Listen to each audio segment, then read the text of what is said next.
Olá, meus amigos, tudo bem? Aqui é Michael Magalhães, estamos começando mais um podcast, Um Rum Pra Não Render. Gente, o meu entrevistado de hoje foi difícil de trazer, viu? Ele é pior que a Madonna. A agenda é super cheia, mas é um querido. Estou muito feliz dele estar aqui conosco. Estamos aqui com Arthur Sampaio, produtor, Olá, empresário. Arthur, muito tudo bem? obrigado por Nada. ter recebido o nosso convite. Eu Estou que muito feliz com a sua presença. eu que agradeço pela oportunidade, é um prazer estar aqui com vocês. Tá preparado? Estou Vai preparadíssimo. responder tudo Vou responder tudo que sem papas na língua. sem papas na língua. Então Vou vamos lá. vou falar tudo que todo mundo quer saber e ainda não sabe. Olha, vou cobrar. Ô Arthur, a sua história de vida começa num lugar que eu tenho um carinho muito especial, inclusive quero mandar um abraço para toda a minha querida Teófilo Otoni, tenho familiares lá, amigos. Sua vida começa em Teófilo Otoni? Isso, eu nasci em Teófilo Otoni, né, que é considerado o nordeste de Minas e é capital mundial das pedras preciosas. Olha, Nasci lá no dia 2 de fevereiro de 1987. nossa, já tá com quantos anos? 37 Olha, não anos. parece, viu, gente? Ô Arthur, deixa eu te falar uma coisa, como que foi o começo de vida em Teófilo Otoni? Então, eu vivi em Teoflotone até os meus 5 anos de idade, porque meu pai e minha mãe se separaram. Na verdade, a gente fugiu de Teoflotone. Meu pai era alcoólatra, bebia, era agressivo, e a minha mãe decidiu vir para Belo Horizonte, porque a minha avó materna já estava morando aqui, mas ela também é de Teoflotone. Uhum. Então, minha mãe arrumou um caminhão que tinha uma Brasília em cima, colocou a gente dentro da Brasília, os móveis, e nós fugimos para Belo Horizonte. A E história de vida já começa dando um filme, já, né? já, Uma tragédia. já, E veio para Belo Horizonte com 5 com anos. 5 anos. E aqui você reside até hoje, obviamente, Isso, né. isso. E como que foi esse começo de vida aqui em Belo Horizonte, a sua infância aqui em Belo Horizonte, Foi um pouco conturbada também, porque depois meu pai veio atrás, de vocês? da minha família, e minha mãe voltou com meu pai, e meu pai não mudou, continuou as brigas, as agressões, foi complicado. A minha infância, a minha adolescência foi bem complicado. Por causa desses episódios decorrentes ao vício do seu pai. Isso, E isso. você é filho único? Não, eu tenho mais 2 irmãs. 2 irmãs, e todas Isso. aqui de Belo Horizonte? Todas nasceram, a mais velha nasceu em Teoflotone e a mais nova aqui em Belo Mas ainda Horizonte. todos residem aqui em Belo Horizonte? Não, uma mora em Portugal e uma aqui em Belo Horizonte. Ah, entendi. Tem um pouco de saudade de Teoflotone? Muita. Muita? Eu falo que eu Mas s você saiu de Teoflotone aos 5 e nunca mais voltou para lá, ou não, você teve algum... eu sempre passei férias em Teoflotone e em Poté, que eu tenho um tio que mora em Poté, Ah, sim. então todas as minhas férias na minha adolescência, eu ia para Teoflotone e pra Poté, eu me dividia entre as 2 cidades lá que são bem próximas uma da outra. Entendi. Não sei se eu comentei com você, meus familiares são de Ladainha. E você me comentou É também, perto que é também, tudo né? ali na mesma região, tá tudo na mesma área. Ah, que bacana. Mas já se instalado em Belo Horizonte, sua vida iniciando aqui, na escola, como que foi a sua, tirando essa parte, né, familiar da sua infância, que foi um pouco, digamos assim, conturbada, Sim. não diferente, né, de milhares de brasileiros, mas como que foi sua formação aqui em Belo Horizonte, escolar, suas amizades, esse convívio um pouco fora da família, mas mais no social mesmo? Eu como um aquariano, né, eu tenho meu próprio mundo, né, que eu sou aquário com ascendente em aquário. Então eu sou aquariano 2 vezes, e o aquariano é muito de criar o seu próprio mundo. Então eu sempre fui de poucas amizades, mas de pessoas que eu sempre escolhi, que eu sempre acreditei que são leais e fiéis. Então eu sempre fui de muito eu era aquela pessoa na escola que todo mundo me conhecia, mas eu não me envolvia com todas as pessoas. Era só com aquelas pessoas ali que eu tinha um pouco mais de confiança mesmo. Entendi. E você é muito comunicativo, né. A primeira vez que a gente se encontrou, que foi num evento, você foi super educado, mas bem assim, da sua mesmo, muito educado, muito comunicativo, mas porém bem na sua mesmo. E a gente estava conversando, né, gente, fazendo uma pré-entrevista para conhecer melhor o Arthur, antes de trazer ele para cá. Você estava me falando que já na escola, na sua formação, você já apresentava essa veia de liderança, de Isso, persuasão. Fala um pouco isso. desse lado do Arthur ainda na formação, que acredito que deve ter sido na adolescência, né? Isso. Na escola, a minha matéria preferida era artes, né. É, Era artes, que era, né, produzir, que era inventar, era fazer o diferente. E eu sempre fui o líder da sala, o líder da gincana, o líder da quadrilha. Então eu sempre estava ali encabeçado como das principais figuras da escola e da sala, da formatura, eu que ajudava a organizar. Então eu sempre tive esse tino, essa Essa levada. veia de organização, de Isso, liderança. isso. E gostou desse período escolar? Porque a gente veio de uma geração, não que eu seja da mesma, viu, gente, que eu sou um pouco mais novo. Brincadeira, a gente é da mesma geração. A gente viveu a geração do bullying, né? Hoje em dia a gente tem a geração Nutella, que chama de É. Nutella.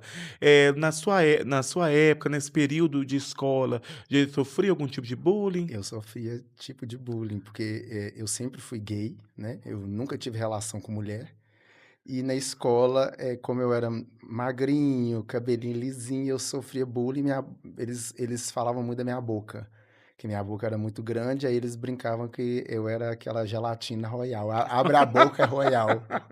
E hoje eu falo que hoje tá todo mundo colocando ácido na É boca, verdade. e eu não preciso Não mais. precisa, é natural, né? Então na escola eu sofri bullying sim, Mas sofri. nada foi algo para você que você considera pesado ou suportável? Nenhum bullying é suportável, né, desculpa.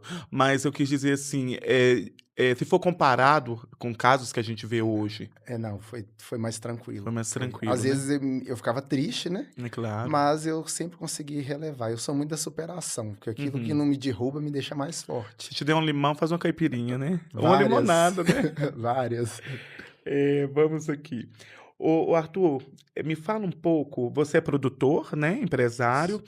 Quando que começou esse desejo de entrar nesse mundo da produção? A gente chama de quê? De produção artística, produção musical? Como que você define o seu eixo de trabalho, seu Não, nicho? é produtor mesmo, é Uhum, porque geral, é né? geral. Então, tudo começou, como eu acho que a maioria das grandes histórias começam, né, tudo começou por um amor. Hum, hum. Em 2001, que se eu não me engano que eu sou um pouco ruim na ordem cronológica das coisas. Eu fui para o Rio de Janeiro, conheci um rapaz que estava formando para DJ e nós começamos a nos envolver, eu e ele. E eu sou o tipo daquela pessoa que eu gosto de marcar a vida das pessoas. Então eu O lado queria, positivo ou negativo? eu acho que eu marco pelos dois lados. Eu acho que eu marco pelos dois lados. Ou por bem ou por mal, né? O importante é É porque marcar. eu sou intenso, então eu sou intenso tanto pro bem. Aquariano mesmo, né? Nato. Aquariano nato e com ascendente aquário ainda, aquariano 2 vezes.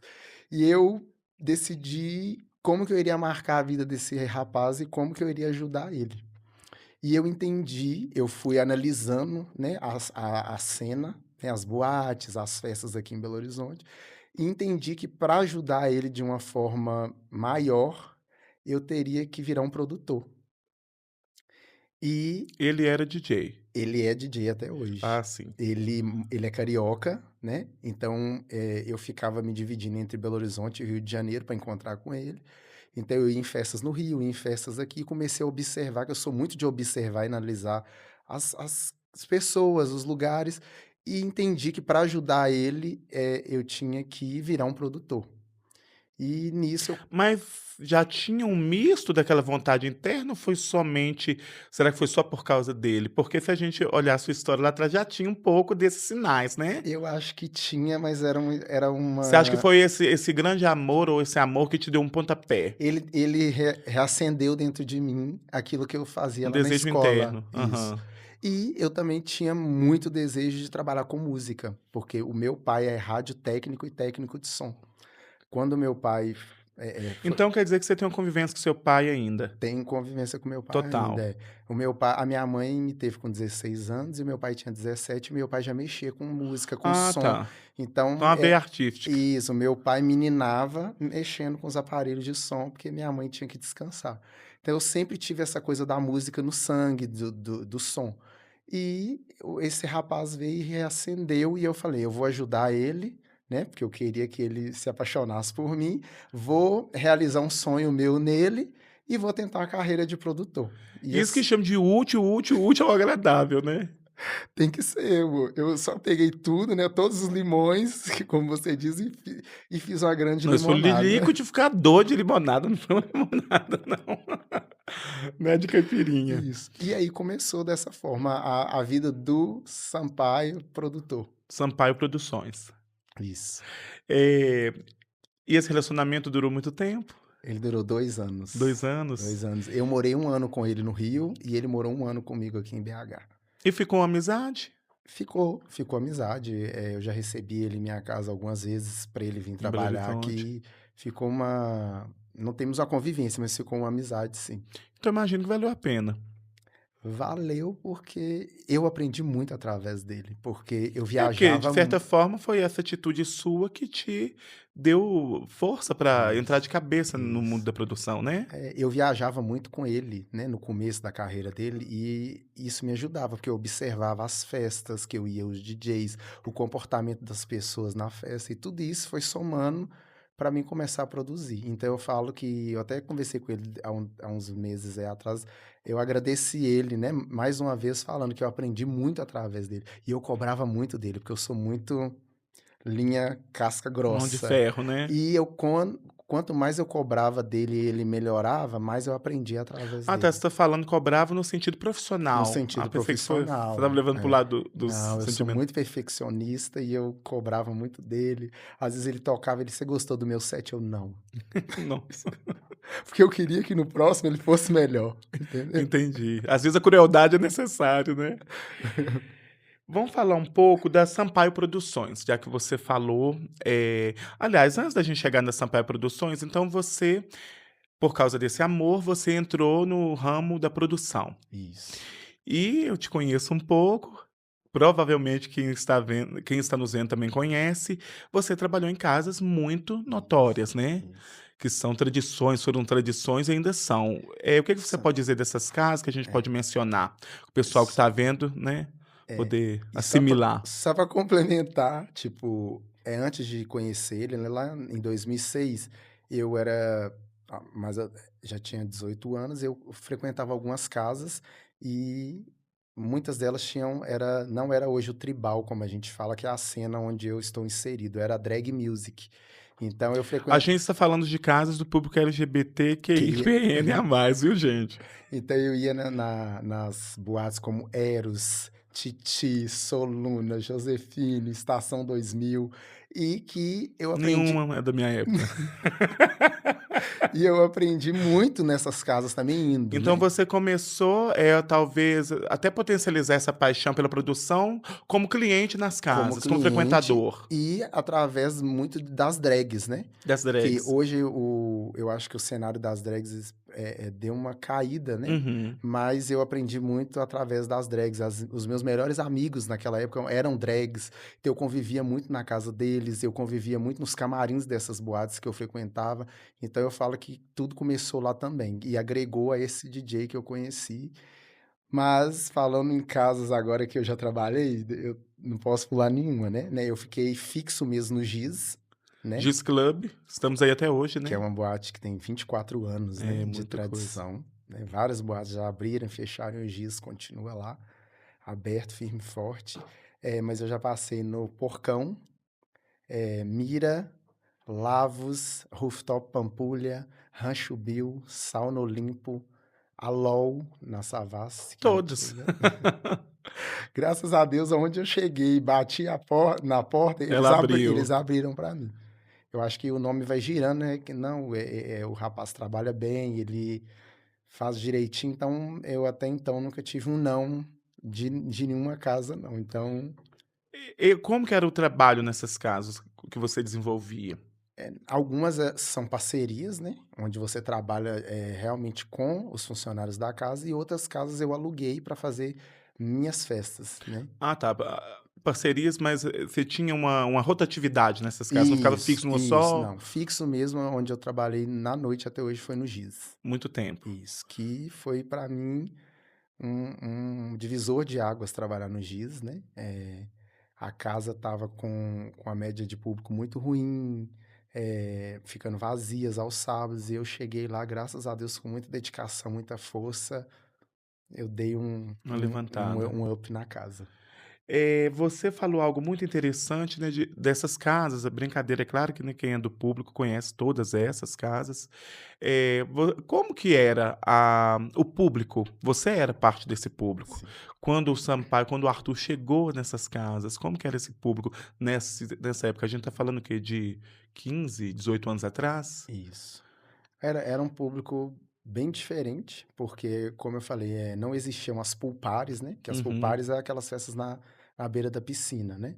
Mas era o meu contato, o que eu percebi era mais, as trans, sabe, que frequentavam mais essas casas onde eu ia, porque sempre foi, tribos, né, sempre as casas aqui em Belo Horizonte são muito seletivadas, cada um vai Parece que tem um seletivando perfil, né? o perfil. Na Eros, onde eu ia mais, onde eu me sentia mais à vontade, era um público mais de trans e de drags. Na Aham. Josefine, era um público mais padrão. A Eros dava uma sensação de justamente ser um espaço de todas as tribos, Isso. né? Lá na Eros você podia ser quem você era, né. Na Jo era aquela coisa mais Metida padrão, mesmo, o né? Soluna era uma mistura ali de um pessoal mais zen, que gostava de ir no sábado de tarde ali no Soluna. Então sempre foi muito seletivado, sabe. E hoje em dia eu acho que, como não tem muitas opções mais, a galera meio que se juntou, né. Mas, No Giz, no Giz. Muitas no Rancho pessoas Bill. isso, muitas pessoas que não saíam há uns 3, 4 anos, depois que eu assumi o Giz, começou a frequentar o Giz. Acaba que atrai, né? Agora Atrai. você é a referência na noite. Isso, acaba que atrai. E como eu acho que hoje tem muitas poucas opções, que querendo ou não, o setor do entretenimento está muito defasado, acho que depois da pandemia as coisas mudaram demais, sabe? E mudaram, acho que para pior. Você vê aí como a Ivete Sangalo, Ludmilla, grandes nomes cancelando turnês, né? Coisa que a gente não via antigamente. Então, para você ver, se para essas grandes artistas, esses locais onde agregam um público muito maior, a situação não está boa, eu acho que para as casas menores também não vai bem, sabe. Que depois da pandemia a coisa deu uma virada, eu acho que para pior. É, com certeza. Eu acho que isso abalou o mundo, né? Abalou. Acho não, né? Certamente É. abalou o mundo. E essa volta, se a gente pegar como se fosse uma linha do tempo, esse público que você fazia parte desse público de 18 anos atrás e hoje que você continua ainda na noite, você vê uma diferença muito grande? Olha, De eu personalidade, de vejo, busca, de, talvez de exigência eu maior vejo. ou menor? Eu acho que o público de quando eu era cliente lá, há 18 anos atrás, era um público que respeitava mais uns aos outros, né, ou temiam mais, Talvez né. tinha mais Que é igual empatia? aquela coisa, a gente fala: ou você tem medo ou você respeita. E É. lá naquela época era assim, eu acho que as pessoas ou tinham medo ou se respeitavam mais. Porque hoje, quando você se insere na cena e principalmente como produtor, você fica sabendo de tudo que acontece, tanto do lado dos profissionais quanto do lado do público. E, eu vejo muita falta de respeito e por pouca coisa, sabe, entre as pessoas que frequentam, Dentro do próprio meio, né, nem dentro do não próprio meio. necessariamente de fora, né. Isso, isso. Você se inseriu nesse meio, né, no meio da produção. Fala pra gente um pouco o que é mais desafiador no seu ramo de trabalho, ou que está sendo, ou que foi e já não é mais? O que é mais desafiador, eu me considero ainda um produtor novo, né, na Uhum. cena, mas que graças a Deus o nome girou de uma forma boa, bacana, com credibilidade, com respeito, né. Mas, o que eu encontrei de desafio foi a questão por ser, um produtor novo, muitos DJs, muitas agências não aceitavam vender um DJ de relevância na cena para mim, justamente por eu ser um produtor novo. É como se o meu dinheiro não tivesse o mesmo valor do Do que um que o produtor que já está dinheiro no do mercado há produtor mais que já está tempo. no mercado. E eles cobram mais caro de mim, da minha pessoa que sou um produtor mais novo, do que do produtor que tem mais dinheiro e já está há mais tempo no mercado. E você acha que isso se deve ao quê? Eu acho que, na minha forma de ver, eu não vejo como profissionais, eu acho Uhum. errado, É claro. né. Eu acho que, o DJ, querendo ou não, ele é um produto e se é um produto, ele tem que ter o mesmo valor para De todos mercado, né? os as outras pessoas. E eu vejo que não. Então eu até falo que é um pouco de preconceito mesmo, porque eu já tentei há uns 2 anos atrás trazer DJs aqui em festas minhas, que eles não aceitaram, mas que agora hoje eu trago. E você acha que, por exemplo, um DJ, né, renomado, que já está no mercado há muito tempo, se fosse para ele ser contratado por uma produtora ou por um produtor que já está no mercado há muito tempo também, talvez por um valor até mais baixo, e você oferecesse 3 vezes mais, você tem alguma dúvida que Você acha que ele iria será que o dinheiro não falaria mais alto? Não o dinheiro, mas o reconhecimento financeiro não falaria mais alto? Ou você acha que ainda assim ele preferia ir para aquele produtor? Eu não sei porque, como qualquer local, né, onde há concorrência, há um jogo muito grande, sabe, tem um jogo muito grande. Igual De interesse, de ego, vou te né? dar um exemplo, eu trouxe uma DJ e existe uma regra, né, ela não está no papel, mas todo mundo do meio de produção sabe que um DJ renomado, grande, não pode vir na cidade, com menos de 30 dias de espaço de uma festa para outra. E Ah, eu não sabia não. e eu trouxe essa DJ e a agência dela vendeu ela com 23 dias para uma festa que vai ter aqui em Belo Horizonte Hum. ainda. Então, ou seja, eu fico meio perdido sem saber qual que é o parâmetro que eles usam. Se é dinheiro, se é o outro selo ser mais conhecido, ter mais, visibilidade. E eu até questionei isso, sabe, mas a resposta é uma resposta vaga, que tipo, é como assim, ou você aceita ou não É o que tem tem para é é o o que que tem. tem para Isso, você, né, nem é para hoje, isso, né. isso. E a sua relação de maneira geral com os DJs?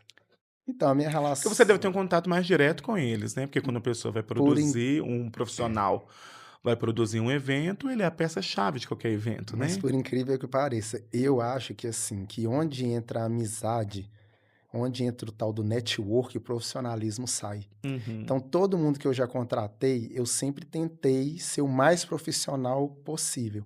Os DJs chegam na festa, eu cumprimento, tiro uma foto, falo que o que precisarem pode me pedir, mas eu não gosto de manter um contato de para criar vínculo e amizade, porque tem muitas pessoas que não sabem separar. Eu consigo separar, mas eu sei, analisando a cena no tempo que eu estou nela, eu sei que muita gente não sabe separar.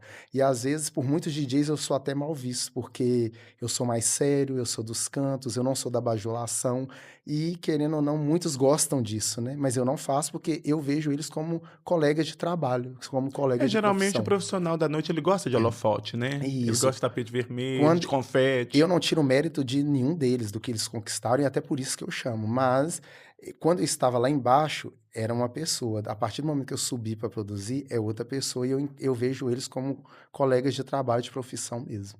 Entendo. Vamos falar que agora, um pouquinho ainda nesse cenário, você ficou muito tempo na noite. Sim.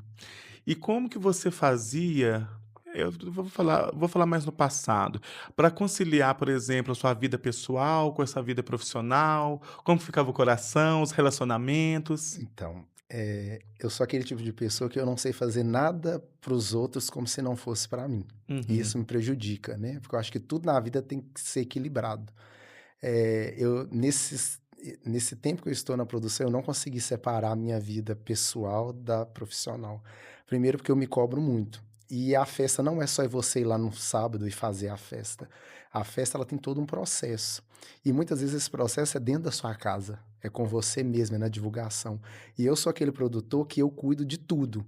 Eu dou palpite na arte da festa, eu dou palpite na roupa que vai ser feita para o dançarino, eu falo com o DJ como que eu quero o set, então acaba que eu não tenho uma grande equipe, tudo fica concentrado em mim e, querendo ou não, isso atrapalha um pouco a minha vida pessoal, porque Você não é obrigado, mas fica condicionado a abrir as portas da sua intimidade também.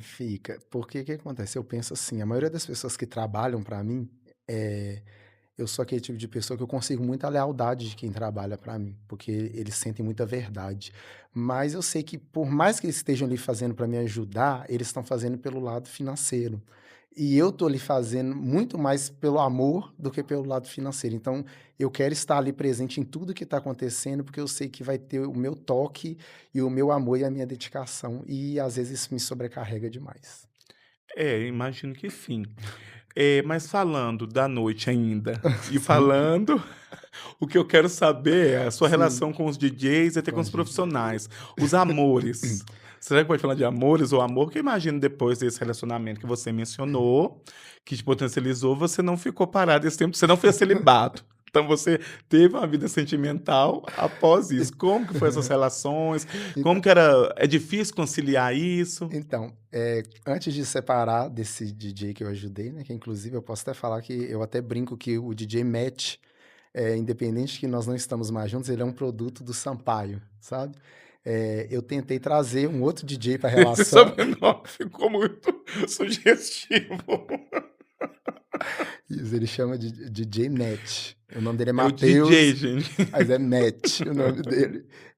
Antes de ter a nossa separação, eu tentei trazer uma terceira pessoa para o relacionamento, que é outro DJ também, que é o Cauê Dalmagro, que é um DJ do Rio também. Mas eu acho que ficou aquela coisa assim, o Matt pensou, eu vou ter que dividir tudo, isso não vai dar certo. E o relacionamento acabou. E eu também não fiquei com o Cauê, porque o Cauê falou assim: já que você e o Matt se separaram, eu não vou ficar no meio disso e também cascou fora. Ou seja, eu tentei trazer mais um e fiquei sem os dois. Que fique claro, se vocês estiverem pensando em mover alguma ação judicial, eu só estou ouvindo, quem está falando é ele. Você falou de trazer uma terceira pessoa para o seu relacionamento. Então, se você se considera de mente aberta para o que a gente chama da relação aberta mesmo, né? Eu acho que tudo que é combinado, Trisal. tudo que é combinado não sai caro. Uhum. E querendo ou não, o Matt e o Cauê tinham uma personalidade muito parecida, que foi o que me levou a me interessar também pelo Cauê. Mas não deu certo, passou. Aí eu comecei a conhecer outras pessoas, outros DJs, e aí, Trabalhamos com nomes. para não render. Mas eu fiquei depois, eu fiquei com 2 DJs Mas assim. você só namora DJ? Não, Namora outras não, pessoas olha, também? eu já morei em Recife, em Belém do Pará e no Aham. Rio. Quando eu morei em Recife, em Belém do Pará, eu fui casado com um dançarino da Joelma. Olha, sempre no meio Não, musical.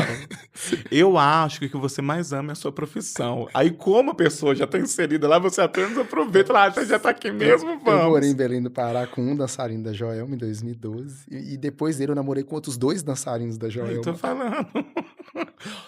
Atenção, você que é dançarino, você que é DJ, DJ! você que é do ramo musical, produtor, pode deixar. Deixa eu ter uma arroba de Pode, uma vez. pode que eu tô solteiro, tá? É. E já fiquei com outros DJs, só fiquei, mas eu sempre preferi não ficar, mas é igual falavam comigo, vem tanto DJ bonito aqui e tal, aí eu falava, assim que a porta da boate se fechar, eu já não estou mais trabalhando, então eu posso. Não, até te perguntei do DJ, numa forma de brincar, mas eu, pelo menos, eu tenho um pensamento assim, que eu acho que ele é muito lógico.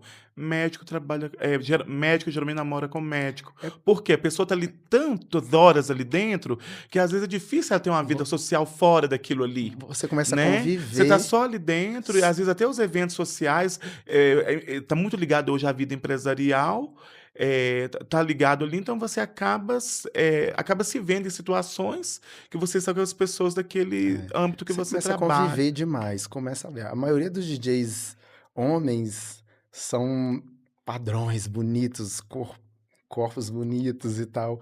E aí, para não falar que eu não fiquei, depois desse relacionamento, eu fiquei com 3 DJs. Com 2 eu fiquei ao mesmo tempo, nós Ao todo ficamos. foram 15. Não, desses 3, 2 eu fiquei ao mesmo tempo. Ah, E entendo. um Um foi para não só, render. um foi solo, mas 2, mas depois eu vou te mostrar a foto, você vai ver assim, não, até eu pegaria. Eu mando para vocês, hein, gente. Então vamos contar. 2, 3, 4. É brincadeira. Você viveu muito. Você é produtora, é claro, mas você conviveu muito com esse lado, né? Você teve relacionamentos com DJs, você contrata DJs, você convive na cena com DJs. E ser DJ nunca passou pela sua cabeça? Então, passou, e que foi o que eu falei que eu Aí você vai namorar queria. agora você Eu, mesmo, né? é, eu Isso que eu estou, chamo de amor eu, próprio. eu estou num relacionamento seríssimo comigo mesmo, sabe? Recentemente eu lancei um set, né? Mas como eu conheço os 2 lados da moeda, eu sei o quanto que é difícil ser DJ, sabe? O quanto que, principalmente hoje, tem muitas pessoas que não conseguem viver só da profissão do DJ. Então, Toda forma de arte, infelizmente, no Brasil é, cultural é isso. desvalorizada, né? Então eu pensei, eu vou virar o DJ, que eu já tinha essa vontade, já cresci no meio da música, e vou sempre abrir as minhas festas. Então, a partir de agora, qualquer festa que eu fizer, eu vou ser o primeiro DJ para abrir a festa. Ah, então, E já lancei um set também. então você já podemos esperar de você como DJ. Que aí eu coloquei DJ Arthur Sampaio. Perfeito. Você tá gostando do estúdio? Tô gostando. Tá Tô confortável? confortável. Eu sou Recomenda? eu sou tímido, sou dos É. cantos, mas tá Tá fluindo. adorando. Ó, Tá gostando ou tá tô adorando? adorando. Que aqui tem que adorar. Gente, nosso estúdio é maravilhoso. Agradeço demais a parceria que a gente tem aqui com o Lumina. Então, quero muito ter você como entrevistado, tá? Você que está nos vendo. E também convidar vocês para conhecer o estúdio, fazer suas gravações também. Viu? Um beijo e muito obrigado pelo carinho de todo mundo aqui do Lumina. Arthur falou que gostou, adorou. Gostei mesmo. E eu sou chato, hein? Então, tá certo, tá aprovado. Vamos dar uma pausa aqui. A gente está passando aqui as suas logos das suas empresas, Isso. né? Vamos falar um pouquinho, não precisa nem pausar, não vamos Essa é só ir falando. a do Arthur Arthur Sampaio, que é a Sampaio, minha logo como DJ. como DJ. Isso. Vamos ver a próxima. Esse é o do Papo de Papo de Tribal. Tribal, nós vamos falar disso agora mesmo. É um podcast, tá? Com o Isso, Arthur. Você isso. é apresentador Não, lá, só o diretor o mesmo. diretor do Isso. Papo de Tribal. Meu concorrente, olha. Não. Essa aqui é a mais bonita. Vamos falar agora da Banana Split, que é um Banana evento, né? Split. Isso, é uma pool Foi a sua party. última pool party que você realizou. Isso, foi no dia Nós vamos falar sobre isso já já. Sampaio e Produções, que é claro que são os eventos que todos você os eventos. produz. Isso. Perfeito. Lindas as logos, viu? Obrigado. Você podia ter feito a minha. Eu, mas, Tô brincando, quem então, fez foi o Júlio, meu sobrinho, ficou linda. Vamos falar um pouco aqui da Banana Split. vamos. Vamos falar. Vamos. Fala, Banana Split é o quê? Um sorvete? A banana split é a banana com sorvete, É. né? Tão famosa. Que também tem muita ligação com a minha família. Ah, é? É isso. O meu avô era plantador de banana lá em Oh, Teoflotone. é mesmo? A minha mãe, quando jovem, passava na porta do estabelecimento dele, ele dava para minha mãe as bananas soltas das pencas. Isso a minha mãe menina. E Ah, com 17 anos a minha mãe conheceu meu pai, se engravidou e, ou seja, a banana já fazia parte da minha história, da minha vida, bem antes da minha mãe sonhar em me ter. E eu estava trabalhando numa gravadora em São Paulo, numa gravadora de DJs em São Paulo. Eu me dividia entre o Giz e essa gravadora. Durante a semana eu ficava em São Paulo, final de semana no Giz. E o dono da gravadora me falou: você tem que criar um selo de uma pool party. O que que você acha? Que é uma eu sei que ele ia falar que você tinha que abrir um sacolão. Não, ele falou: qual que é uma fruta que você gosta? E eu acho que eu falei: banana. E aí, no que eu falei banana, começou a me vir essa história que a minha mãe já tinha me contado, que o meu avô dava ela as bananas e tal. Aí eu falei, para ficar mais, uma coisa mais, né, Amarrada, alinhada. eu coloquei, vamos fazer então a banana split. Foi aí O evento Banana Split. que nasceu a banana split, que hoje eu acho que é uma das principais festas e pulpares aqui de Belo Horizonte, que é as 3 edições que eu fiz foi no Rancho Bill, Já foi teve 3 3 edições? edições. Não recebi convite de nenhuma, viu, gente? A próxima, Brincadeira, a brincadeira. próxima ele vai cobrir o evento É. ainda. Ó, grava isso. E já teve 3 edições, foi sucesso as 3 edições. Fora um selo de fora de Belo Horizonte, eu creio que a Banana Split foi a única festa que hoje conseguiu encher o Rancho Bill com o público pago. A Banana Split, que é o evento que você Isso, idealizou, criou, isso. ela sempre foi no Rancho Bill? Sempre foi no Rancho Bill, desde a primeira edição. Fala um Sempre. pouquinho para quem não está nos vendo, né? De casa, né, gente? Pode ser do celular também, no ônibus, onde estiver, no Uber. Um pouquinho do Rancho Bill. O Rancho Bill é uma casa aqui, né? Que antigamente tinha um Mineiro Bill, né? Dizem. Que todo mundo ia no Mineiro Bill, dia de domingo, de tarde, ali na Pedro II. E eles construíram, todo mundo já bateu cartão lá. E eles construíram o Rancho Bill, que é um lugar Que é uma assim, extensão do Mineiro Bill, né, é um gente? lu- Brincadeira, é claro que todo mundo um lugar conhece. excepcional para evento, a E lá é lindo, estrutura lá é né? lindo. Eu já vi até fotos de casamentos lá, parece Lá que é tem- muito isso, bacana, lá é aniversário. muito maravilhoso e tem muita natureza, o que deixa a vibe do lugar mais leve, mais atraente. É um lugar espetacular e eu acho que a banana casa com o Rancho Bill, entendeu? Então, Deu certo, né? Porque já é a deu. terceira edição, Já você é não teria feito outras. isso, é a terceira edição. Como que foi produzir? Talvez você lembre mais da última edição, mas como que foi produzir de maneira geral? Os desafios você encontrou para produzir um evento dessa grandiosidade? O Instagram, as fotos ficaram perfeitas, É, maravilosas, um é. público, uma multidão de gente, só gente bonita, deve ser por isso que eu não fui convidado. Só gente bonita, foi ótimo. Mas quais foram os desafios de produzir um Olha, evento dessa grandiosidade? o desafio mesmo, é o desafio psicológico, É, porque trabalhar, né, com as expectativas das pessoas é algo muito difícil, porque cada um quer uma coisa, cada um quer de um jeito. Então, o maior desafio para mim é trabalhar com a expectativa das pessoas, porque o evento, eu monto ele na minha cabeça com muita facilidade, sabe? Eu sou muito sensitivo, eu penso já num DJ, desde DJ já puxa para o outro, eu já monto a line, eu já vejo o estilo de palco que eu quero fazer, a ornamentação. Então, para mim, é muito tranquilo pensar nessa parte da produção, mas o que pesa mesmo para mim é lidar com as expectativas das pessoas. Porque a festa é o quê? Você tem que fazer com que o maior número de pessoas vá na festa, né? E você tem que tentar entender a mente, a cabeça dessa grande maioria de pessoas. Então, essa é a maior dificuldade que eu acho hoje. e imagino que deve dar um pouquinho de medo, frio na Dá barriga, né? medo porque os cachês são assim, Altíssimos, né? não estão acompanhando, sabe, os cachês, porque a cena tribal, que é onde eu estou inserido, ela não vai bem. E é tanto que eu chego a pensar que hoje tem muitos DJs do tribal migrando pro house. Eu acho que ao invés de todo mundo se juntar, DJs, agências, para tentar ajudar os produtores às festas, eles estão pegando o caminho ao lado, que é ir pro house. O que eu acho errado, porque a maioria dos DJs que estão aí hoje na cena, eles estão onde estão hoje por causa do tribal. Então, por que não ajudar o tribal? Porque eles estão pegando o caminho lateral e tentando migrar para o house. O que eu tenho acompanhado muito de perto, é isso, muitos DJs tentando migrar para o house, já que o tribal já não está rendendo mais.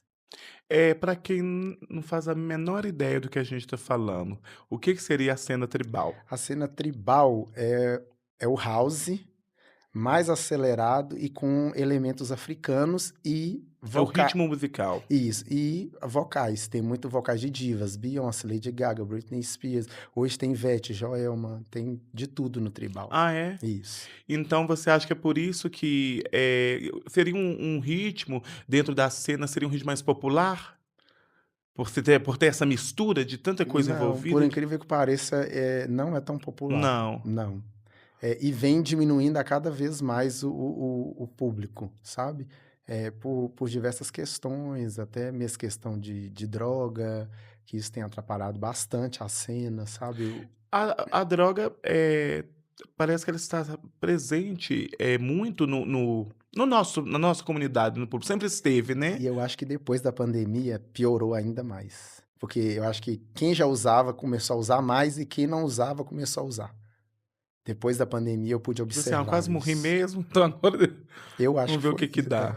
Então, para mim piorou a situação e isso tem feito com que muitas festas acabem, porque o consumo é muito alto, ou as pessoas não bebem e o produtor e a festa vive do bar, e o uso excessivo da droga atrapalha o rendimento da festa e muitos selos não aguentam, acabam e eu tenho acompanhado isso a nível Brasil. Só para você ter ideia, 2 grandes boates no Brasil que eram referência nas cenas fecharam.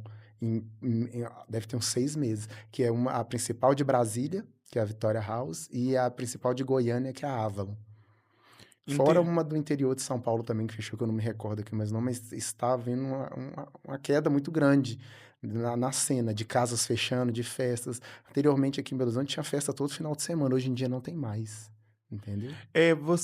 por exemplo, quando você vai executar, né, uma produção, um evento dessa grandiosidade, aí só uma curiosidade mesmo, por exemplo, o bar, ele também faz parte da sua produção ou é uma parceria com a casa, Não. fica por conta da Ele casa? quando é parceria, fica por conta da O casa. bar é todo Quando a deles. festa é minha, que eu alugo o local, o bar também é meu. E aí, nesse caso, tanto você quanto o bar perde, por causa do uso excessivo de drogas, Porque de o dinheiro da entorpecentes. portaria é justamente para pagar os custos da festa, e o Os lucro seria o profissionais, bar. o lucro seria o bar. E aí, se o bar não vende, o que que o produtor vai ganhar? Nada, né. É. Crianças aprendam. Eh, a gente tem visto isso muito. Eu estive num evento há pouco tempo e é muito comum a gente ver isso agora. A gente chega hoje em dia nas boates, em festas fechadas, a pessoa fica com garrafinha de água a noite inteira. Fica ali loucão e tal. Inclusive, eu fui numa festa assim, foi algo mais um pool party mais íntimo. E aí eu cheguei com a minha garrafinha de gin, com o meu energético, todo bonitinho. E aí minhas amigas falaram assim: Mike, você ainda traz bebida pra festa? Eu falei, gente, é claro, é minha bebida, eu vou consumir o quê? Aí todo mundo, um rum pra não render, né? Isso é quando vai um grupo de 5, um só compra uma garrafa de água e fica ali horas com aquela garrafa. E não tem como, você falou muito que é excessivo, né, você É, pode falar disso com eu total propriedade, posso. é excessivo o uso de entorpecentes em festas grandes ou até menores mesmo. Uhum. Não tem como controlar isso, né. Não tem como controlar. Parece que já é uma coisa que parece que a música eletrônica já está ligada ao uso da droga. Uhum. Entendeu? E eu vejo, tem DJs que tentam alertar sobre isso em Não, a vídeos. gente ouve: "Ai, nossa, fulana adora festa rave". "Ah, mas eu não sabia que ela usava droga não", É, quando uma coisa não tem nada a ver com é. outra, né. Então, e tem DJs na cena tribal que tentam alertar sobre isso Uhum. e esse DJ vem sofrendo boicotes. A agenda dele diminuiu, ele parou de tocar em festas grandes, que ele é um grande DJ, e ele vem sofrendo boicotes que eu venho percebendo que é justamente por ele tentar alertar sobre o uso da droga, entendeu? Porque não é só uma droga, hoje em dia tem várias drogas. Aham. Né, e tem algumas que estão levando muitas pessoas para perdição, a perder tudo que tem, empresa, carro de Muito triste, é, né. é, A nossa geração foi a do álcool, né. é, Já tinha a droga presente, já. mas não era tão, Não, forte como é hoje, né, não, não e era era tão agressivo não, como é hoje, é como se fosse uma obrigação. Talvez a pessoa até: "Ah não, eu vou ser muito careta se eu não entrar é, nesse modelo, nesse padrão". antes era discreto, né, hoje em dia tá escrachado e tá demais, mas infelizmente as pessoas não enxergam isso, né. E muitas outras vezes ninguém quer bater lá no ombro e falar: "Ei, tá demais pra quê? Não saiu como chato, né, é um problema meu, eu não tenho Uhum. nada a ver com isso". Aí acaba que vai pra um Des caminho ruim, né, que eu descer ladeira falo. abaixo. Descendo ladeira aba O pessoal deve ter visto, quando a gente está conversando, viu sobre, o podcast papo de tribal. Papo de Tribal. Papo de Tribal, esse logo aí. O Papo de Tribal é um podcast onde você é o administrador dele. Isso, eu criei e Você é o sou criador e o isso, administrador, sou o diretor. diretor e criador. Isso. O que que foi, o que que é o Papo de Ele Tribal? já teve 2 Temporadas. temporadas e ele é um podcast voltado só para DJs do tribal, onde chamamos DJs do tribal que vem em Belo Horizonte, a gente aproveita que já está aqui e grava sobre curiosidades, que muitas vezes a pessoa conhece o DJ, mas não sabe nada da vida do DJ, as curiosidades, o que ele passa, e o Papo de Tribal é sobre isso. Nós somos o primeiro podcast voltado para o Que tribal do massa, Brasil. que massa. É. Utilidade pública, muito bacana. É para assistir alguns vídeos, qual que é o arroba? É @papodetribal.bh. Arroba Papo de Tribal BH. A gente também vai colocar lá no box de informações. Me fala uma coisa, uma curiosidade minha, porque o que que acontece? Sempre que a gente vai entrevistar alguém, Sim. a gente lança lá no Stories, vamos entrevistar o fulano, o Arthur, o Pedro, o Edu. Inclusive, mandar um beijo pro Edu do Super Barba BH, um parceiro querido também, pro Pedro Rossef também, para os nossos últimos entrevistados aí. Mas voltando, quando eu coloquei, que eu até apaguei no meu stories do Instagram, vieram muitas perguntas íntimas, muito pessoais. Sim. Por que que você acha que as pessoas, ao saber, quando eu falei que eu ia te entrevistar, vieram essas perguntas. Por que que você acha que as pessoas têm tanta curiosidade sobre a sua vida pessoal? Ou se isso é geral? Acho que Primeiro porque, igual eu te falei, eu sou mais fechado, sabe. Eu sou mais dos cantos, eu sou da noite ali onde a maioria me conhece, mas, muitas pessoas é mais: "Oi, tchau, boa noite", não conversam tanto. E eu acho porque que você está presente na noite, então quem é da noite te conhece. então Eu mesmo, quando eu te vi, eu já te conhecia de rosto. é, Eu não tinha, a gente nunca tinha conversado, mas eu sim. já te conhecia.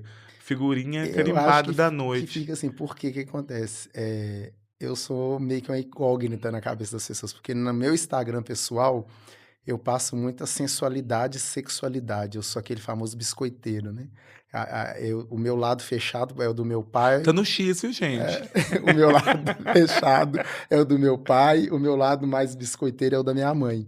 E lá na internet eu sou uma pessoa, é um personagem, e pessoalmente eu sou outro. Então muitas pessoas não conseguem entender quem é ele realmente. Agora quem tá aqui é o personagem Não, ou a pessoa? quem tá aqui não é nem o Arthur e nem o Sampaio, quem tá falando aqui hoje é o Rossini, A Rossini, verdade. que é o meu nome mesmo. Curiosidade, né, seu nome não o primeiro nome é É Rossini, né? Rossini. O segundo nome é Arthur e o nome de família é Sampaio.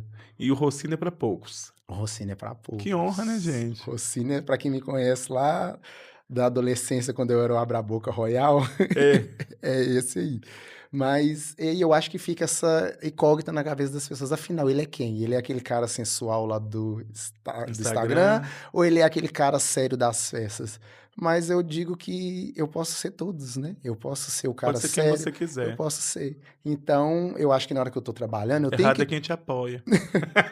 quando eu estou trabalhando, eu tenho que ter uma postura mais séria mesmo, né. É Eu claro. estou ali na liderança, eu estou com equipe de Coordenando, coisa segurança, séria, né. equipe de bar, o staff, então tem que ter. Agora lá no meu Instagram eu posso brincar com a imaginação das Pode ser você, pessoas. né. Aí agora como não vou te mentir, eu já troquei nudes com muitas pessoas, sabe.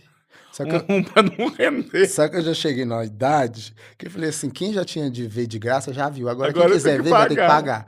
Aí eu reativei o meu X agora, que onde eu posto foto mais de cueca, de sunga, porque o Instagram tá bem pesado e rigoroso quanto a isso, e em 2019 eu perdi uma conta que eu já tinha 35.000 seguidores por causa de excesso de denúncias.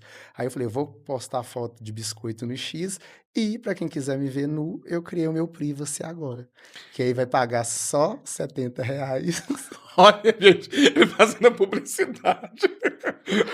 O marketing é a alma do negócio. Não é? Você não tem a curiosidade de ver? Então vamos lá pagar, porque manter o corpo é caro, whey protein, academia, É. então tem que É ter um uma investimento, né. as pessoas têm que me ajudar também, entendeu? E aí fica essa curiosidade muitas vezes da minha vida pessoal por eu ser muito, às vezes, fechado. Porque eu acho que por causa de criação, dos problemas que eu sofro em casa, é muito difícil confiar, né, nas pessoas da rua, porque muitas vezes eu não pude confiar nas pessoas de casa, como meu pai. Então eu fico meio ressabiado com as pessoas da rua, mas as pessoas confundem muito a cara fechada com ser ruim. Eu não sou uma pessoa ruim, eu sou uma pessoa mais dura, com a cara fechada, mas eu já tentei ajudar muitas pessoas, já ajudei muitas pessoas, e as pessoas têm que saber separar isso, que eu acho que hoje a grande dificuldade do ser humano, em geral, é não saber separar as coisas, sabe? É como isso, por exemplo, ter a cara fechada não é ser ruim. Mas na noite, como eu te falei, as pessoas gostam muito da bajulação, dos holofotes, e às vezes eu não faço isso, e algumas pessoas vai criar um rançozinho da minha pessoa, mas é igual eu falo para todo mundo, o que me interessa realmente é que as pessoas respeitem o meu trabalho, sabe? Elas não precisam gostar da minha pessoa como pessoa mesmo, mas que elas respeitem o meu trabalho. Não, ele é um cara que ele faz alguma coisa bacana, as produções dele são bacanas, e eu creio que eu tenho conseguido isso com as minhas últimas festas, os meus últimos eventos, eu tenho conseguido fazer com que as pessoas façam essa diferenciação da pessoa para o produtor. Tá? Porque o meu lado profissional é que é público, né? Mas o meu lado pessoal não precisa ser público. Mas eu gosto de brincar com essa coisa das pessoas não saberem. Ele é o safadinho lá do Instagram ou ele é o sério carrasco lá da festa? Fica aquela coisa assim, vem descobrir. A dúvida, né. Vem descobrir. Você falou abertamente, lá em cima, quando você estava falando do seu relacionamento, que foi te potencializou para entrar no ramo musical, no ramo de produção, você falou até de relacionamento aberto, então imagino que você não tem pudor desse tipo de assunto. Você investe em você. Sim, Você é um rapaz sim, bonito, um corpo bonito, né, sim. então você brincou do privacy, então você realmente não tem pudor nenhum dessa venda de conteúdo, desse tipo de coisa. É igual eu te falei, eu nunca tive, porque eu sempre encaro a coisa da internet como um personagem. A internet não é uma vida real. Muita Aham. coisa que é postada ali é postada realmente para chamar atenção, para atrair pessoas, para vender o seu produto. E no meio gay, o que mais vende é corpo, nudez. Então eu sempre usei isso ao meu favor. Antes de começar com a produção, eu sempre postei muita foto sensual, então eu já era um pouco conhecido no meio gay por causa dessas fotos sensuais. O produtor veio e Ah, eu agregou conheço aquelas coxas ali. o produtor veio e agregou mais ainda a isso. Então, mas já teve várias vezes que eu namorei com pessoas que não gostavam, que eu fui lá e desativei para agradar aquela pessoa, né? Já eu tenho que respeitar aquela pessoa. Nesse momento, o relacionamento é a sua prioridade, o cônjuge. Quando eu conheço a pessoa e eu estou apaixonado por ela, eu não quero ver ela triste ou magoada, então eu vou fazer o que ela me pede. Já Aham. que aquilo não me atrapalha, aquilo não me diminui, aquilo não faz com que mude nada na minha vida. Mas se faz na vida dela, eu vou tentar atender a ela. Mas hoje eu não sei mais. Tipo, eu acho que tá tudo tão aberto que eu acho que se chegar alguém, a pessoa vai querer entrar junto comigo. Vamos fazer as Entendi, fotos juntos? entendi. Vai agradar os dois, Vou né? agradar os dois. Ai, pena que tá acabando, conversa tão boa. Ó, gente, peçam aí se vocês querem que o Arthur Sampaio volte. Eu já sei da resposta, mas eu quero confete. Se você pudesse dar um recado pro Arthur, que saiu lá de Teoflotone. Nem vou falar Teoflotone, que lá você era muito novinho, tinha 5 anos, mas para aquele Arthur que estava começando a vida aqui em Belo Horizonte, o que que você falaria para ele hoje? Que paciência e equilíbrio é tudo. Porque até uns anos atrás eu não era muito paciente, sabe? E hoje, com a maturidade, com a vivência, eu tô aprendendo que paciência e equilíbrio é o que faz você superar muitas coisas da vida e com as pessoas, né? Você profissionalmente, talvez até entrando, não tem como separar muito o profissional do pessoal nessa pergunta, você se considera uma pessoa realizada? Hoje eu me considero porque, olhando para quem veio antes de mim, aqui hoje nascendo em Belo Horizonte, eu consegui sozinho o que muitos só conseguiram juntos, como uma festa no Porcão, como uma festa no Rancho Bill, uma festa no Rooftop Pampulha e Mira. Rooftop Pampulha e Mira, eu fui o primeiro a fazer tribal, eles nunca tinham aceitado ninguém fazer, e eu abri essas portas. Então, se eu for olhar, eu me sinto hoje realizado, porque eu consegui sozinho, sem a ajuda de grandes selos, outros produtores de fora de Belo Horizonte, a realizar algumas coisas aqui dentro da cidade que os outros só conseguiram com a ajuda de outras pessoas. Então eu me sinto sim. E tem duas pessoas que eu gostaria de citar que são minhas inspirações, Desculpa, eu não te que perguntei. é o Jefinho, ele é um produtor lá de Vitória, né? Ele já morreu, ele faleceu já deve ter uns 3 anos, mas ele foi uma grande inspiração para mim. Continua vivo dentro de você. Continua vivo dentro de mim, porque eu lembro deles todos os dias. E um cara que eu admiro também é o Thales Sabino, que é da Vitória House de Brasília, que ele era um produtor que a boate dele já é grande, já tem nome, e ele dava muitas oportunidades para DJ novos, Quem estava que é o começando. que eu acho que é o que faltava hoje na cena, é os DJs novos ter oportunidade, muita gente, principalmente quem pode dar, não dá. E os produtores novos também, né? E produtores novos, ter mais oportunidades, mais ajuda, né? Ai, que bom. Fica aí, né, as inspirações. Arthur, é um presentinho para Ah, você do nosso obrigado. podcast. Eu espero que você goste, tá? Obrigado. Se ele gostar, ele vai postar. Muito obrigado pela sua presença. Eu que Espero que você agradeço. volte mais vezes, tá bom? Eu que Muito agradeço. obrigado ao Estúdio Lumina. Muito obrigado a todos. Nos aguardem para os próximos episódios, para os próximos convidados. Fiquem agarradinhos aqui com a gente. Um beijo grande. Um beijo.